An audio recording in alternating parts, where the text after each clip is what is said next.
एक ऐसा कैमरा जो स्पाइडरमैन की तरह हवा में उड़ते हुए मैच का हाल दिखाता है। क्रिकेट में कैसे हुई वर्चुअल रियलिटी की एंट्री और आखिर कैसे मेजर करते हैं बॉल्स की स्पीड, जानेंगे क्रिकेट मैच में यूज होने वाली सारी टेक्नोलॉजी आज के इस वीडियो में। दोस्तों, आजकल के क्रिकेट मैचेस में क्राउड भर भर के आता है। ऊपर से गाने, प्रेजेंटर की आवाज और भी बहुत कुछ चलता रहता है। अब अगर बॉल बैट की थिन एज लेकर निकल जाती है तो अंपायर को कानो कान खबर नहीं होती। ऐसे में अंपायर्स की मदद करता है स्निकोमीटर। ये वही माइक है जो स्टंप्स के पीछे लगाया जाता है और थिन एज की आवाज रिकॉर्ड करता है। इसके लिए साउंड फ्रीक्वेंसीज का यूज किया जाता है।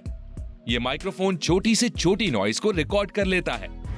इसके बाद इस नॉइज को सॉफ्टवेयर्स की मदद से फिल्टर करके बैट की एज का साउंड निकाल लिया जाता है और फिर उस वीडियो सिग्नल के साथ सिंक्रोनाइज करके स्क्रीन पर दिखाया जाता है।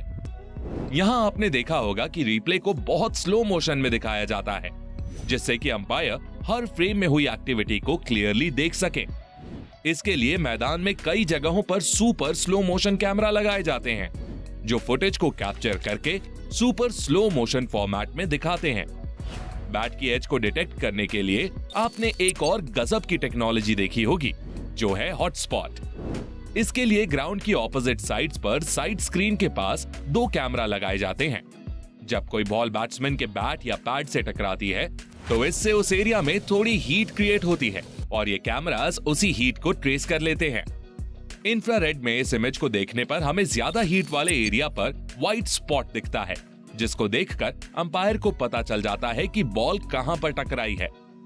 आपको जानकर हैरानी होगी कि सिर्फ एक क्रिकेट मैच में हॉटस्पॉट टेक्नोलॉजी का यूज करने का खर्च 3 से 4 लाख रुपए होता है।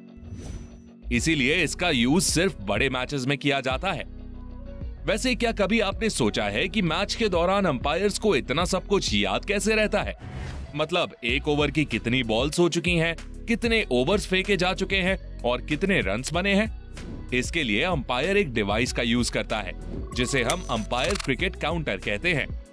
पहले अंपायर्स कुछ ऐसा डिवाइस यूज किया करते थे, पर मॉडर्न जमाने के साथ अंपायर क्रिकेट काउंटर भी एडवांस्ड हो चुका है और अब ये कुछ ऐसा दिखता है।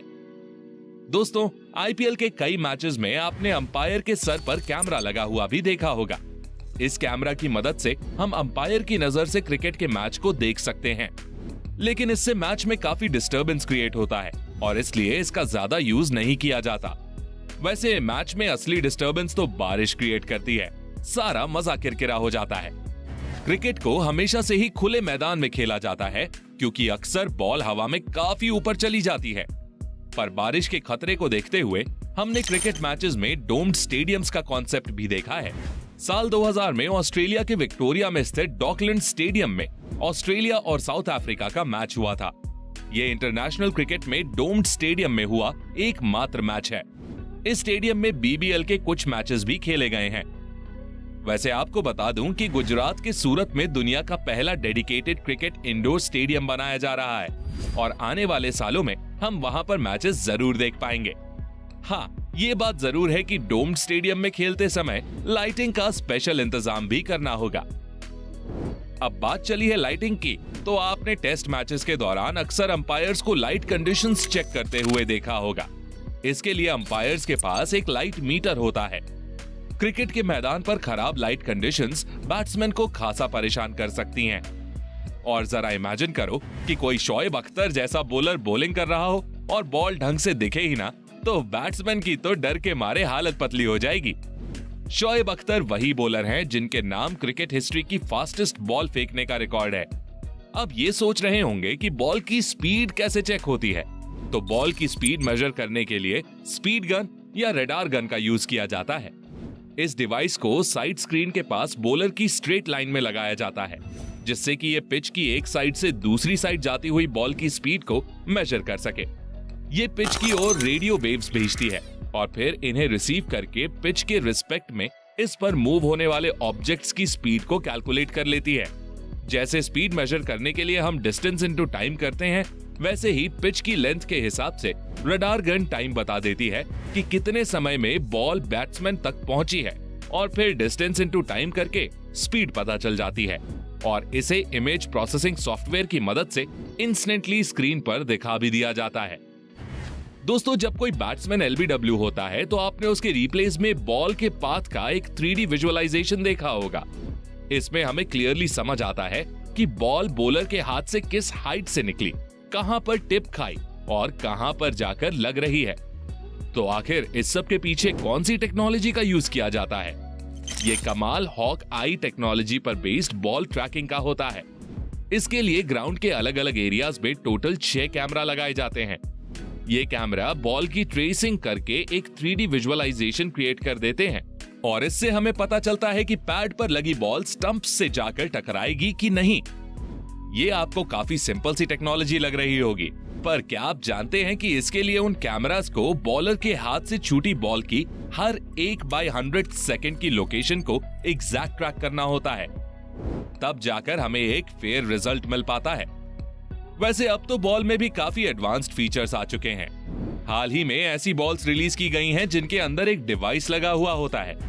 ये डिवाइस बॉल की स्पीड से लेकर ग्रेविटी, बॉल की स्पिन का आरपीएम और बॉल ट्रैकिंग सब बता देता है। हालांकि फिलहाल तक इसका यूज कुछ डोमेस्टिक मैचेस में ही किया गया है। दोस्तों, आपने स्टंप के पीछे से धोनी की आवाज तो अक्सर सुनी होगी। ये आवाज स्टंप माइक में कैप्चर होती है, पर यह धोनी भाई की आवाज सुनने के लिए नहीं लगाया जाता है। दरअसल बैट्समैन के पीछे मौजूद 3 स्टंप्स में से बीच वाले स्टंप में साउंड वेव कैप्चर करने के लिए कैमरा और माइक लगा हुआ होता है। ये कैमरा बैट्समैन के द्वारा लगाए गए शॉट को क्लोज से कैप्चर करता है, जिससे कभी बैट्समैन का एज लगा हो तो अंपायर को पता चल जाता है कि बॉल बैट से टकराई है या नहीं। तो इस टेक्नोलॉजी का यूज यहाँ होता है। तो दोस्तों, क्या आपको अभी स्टंप माइक का क्या यूज होता है आज पता चला?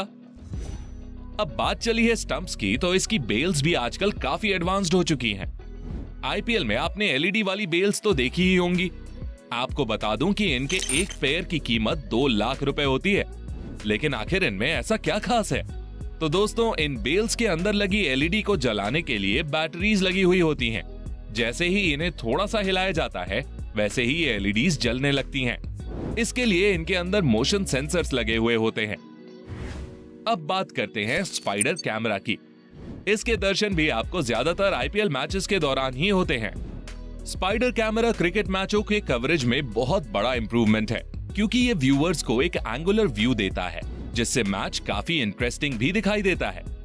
ये कैमरा ग्राउंड के चारों तरफ से वायर से अटैच रहता है और लाइव मैच के एरियल शॉट्स लेता है, और ये कैमरा वर्टिकल और हॉरिजॉन्टली दोनों तरफ मूव हो जाता है। इसलिए हमें पूरा स्टेडियम एक बार में ही दिख जाता है। आखिर में बात करते हैं क्रिकेट की लेटेस्ट टेक्नोलॉजी की, जो है वर्चुअल रियलिटी हेडसेट। इस साल आईपीएल के दौरान प्रेजेंटर्स और कुछ रैंडम स्पेक्टेटर्स को वीआर हेडसेट्स दिए गए थे, जो क्रिकेट के खेल को बहुत क्लोज से एक्सपीरियंस करने का मौका देते हैं। इन सभी टेक्नोलॉजीज ने क्रिकेट के खेल को पहले से कहीं अधिक इंटरेस्टिंग और फेयर बनाया है। होपफुली आने वाले सालों में हमें क्रिकेट में और भी एडवांस टेक्नोलॉजी देखने को मिलेगी। वैसे आपको इनमें से कौन सा डिवाइस सबसे ज्यादा फैसिनेटिंग लगता है? कमेंट करके बताइए। और अगर आपने अब तक हमारी ये वीडियो नहीं देखी तो आपने बहुत बड़ी चीज मिस कर दी है, तो जल्दी से क्लिक करके देखिए